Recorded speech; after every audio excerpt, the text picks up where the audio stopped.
Igan, sinuspinde ni Pangulong Bongbong Marcos si Land Association Franchising and Regulatory Board Chairman Chofilo Guadis III.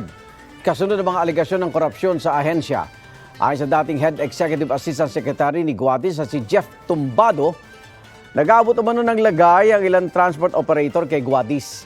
5 million pesos umano ang lagay ng mga operator na gusto makakuha o magpabago ng ruta, pati prangkisa, special permit, board resolution at iba pa.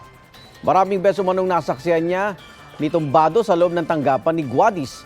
Meron daw siyang mga text screenshot at audio recording.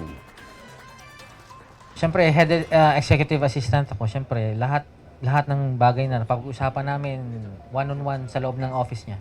I believe victim din to si chairman. Biktima rin. Dahil may instruction daw from higher ups na alam mo yung SOP. Ang tinutukoy ni Tumbado na Standard Operating Procedure o SOP nakakarating daw sa mga opisyal ng Department of Transportation hanggang Malacanang. Maghahain ng kasong graft at paglabag sa ease of doing business si Tumbado sa Ombudsman. Kasama rin sa maghahain ng kaso ang grupong Manibela. Meron din silang transport strike sa October 16 para iprotesta ang umano'y katiwalian sa LTFRB.